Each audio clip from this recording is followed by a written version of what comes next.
बिहार देश का एक अद्भुत प्रदेश है। यहाँ की राजनीति और राजनेता दोनों ही किसी न किसी विषय को लेकर चर्चाओं में बने रहते हैं। मौजूदा दौर में बिहार की राजनीति में चर्चा का केंद्र जातिगत जनगणना है।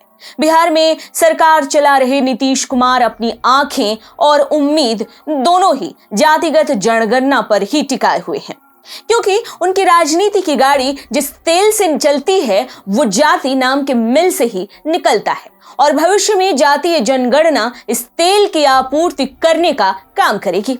लेकिन बिहार में हो रही जातीय जनगणना को लेकर कई प्रकार के प्रश्न खड़े हो रहे हैं। नमस्कार, स्वागत है आपका TFI पर। मैं पद्माश्री शुभम आपको बताऊंगी कि कैसे नीतीश कुमार बिहार को दोबारा से पुराना बिहार बनाने पर तुले हुए हैं। दरअसल एक लंबी खींचतान और रस्साकशी के बाद बिहार में 7 जनवरी 2023 से जातीय जनगणना शुरू हो चुकी है। इसे लगभग 500 करोड़ के सरकारी खर्च के साथ 2 चरणों में पूरा किया जाएगा।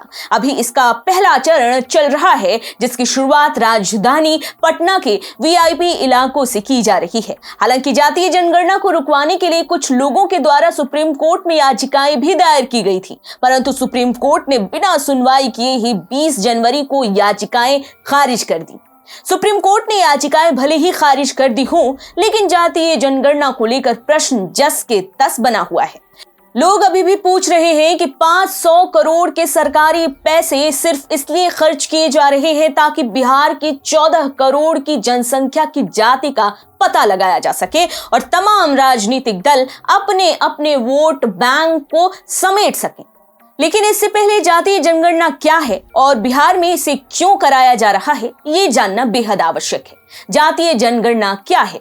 भारत में हर 10 साल में एक बार जनगणना की जाती है, जिसका उद्देश्य विकास योजनाएं तैयार करना, देश की जनसंख्या का पता लगाना और लोगों को उनके अधिकार देने के लिए नीतियां बनाना है। लेकिन जातीय जनगणना सामान्य जनगणना से भिन्न है। इसका उद्देश्य राज्य में जाति अनुपात का पता लगाना है, यानी राज्य में किस जाति के कितने प्रतिशत लोग रहते हैं। भारत में पहली बार जनगणना वर्ष 1881 में हुई थी, जिसमें जातीय आधार पर जनगणना भी की जाती थी। वर्ष 1931 तक ऐसा ही चलता रहा। इसके बाद भारत में जाति को आधार बनाकर कभी भी जनगणना नहीं की गई। हालांकि वर्ष 1941 में भी जनगणना हुई, लेकिन इसके आंकड़े कभी भी पेश नहीं किए गए, इसलिए उसे जातीय जनगणना के रूप में नहीं गिना जाता है। भारत की स्वतंत्रता के पश्चात वर्ष 1951 से जनगणना में केवल SC और ST के आंकड़े ही जारी होते आ रहे हैं। क्या है इसके पीछे का असल उद्देश्य, इसे भी जान लेते हैं। इसका प्रमुख उद्देश्य लोगों की जाति अनुपात का पता लगाना है, लेकिन कुछ बुद्धिजीवी लोगों का कहना है कि भारत में विभिन्न जाति के लोग रहते हैं, इसीलिए नीतियां बनाने के लिए सरकार के पास सही आंकड़ों का होना बेहद आवश्यक है।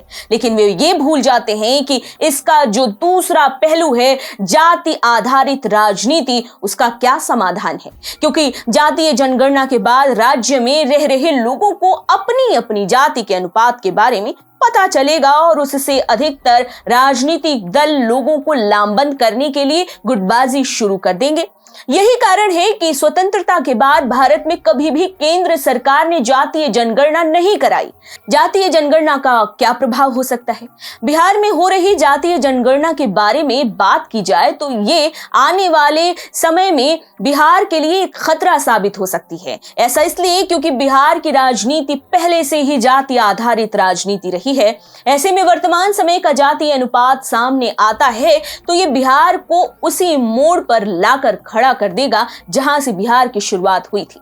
यानी राजनीतिक दल अपनी अपनी वोट बैंक को समेटने के लिए गुटबाजी शुरू कर देंगे और उसी जाति के लोगों को लक्षित करेंगे जिसके वोट अधिक होंगे। पहले से ही बिहार विकास के मामले में अन्य राज्यों से बहुत पीछे है और अब यहाँ केवल जाति की बात ही होगी, तो ऐसे में शिक्षा, स्वास्थ्य और रोजगार जैसे महत्वपूर्ण मुद्दे किसी अंधेरे कोने में मुंह को बंद किए बैठे रहेंगे और लोग अपनी अपनी जाति का तमगा लेकर घूमते फिरेंगे।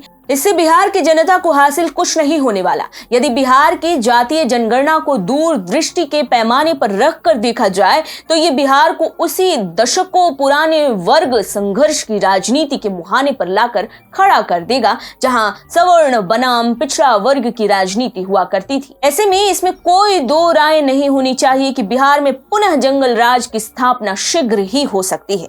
जहां जाति के नाम पर हिंसा होती थी, यानी नीतीश कुमार बिहार को पुराना बिहार बनाकर ही दम लेंगे और वो राज्य को आगे लेकर जाने की जगह बहुत पीछे धकेल देंगे।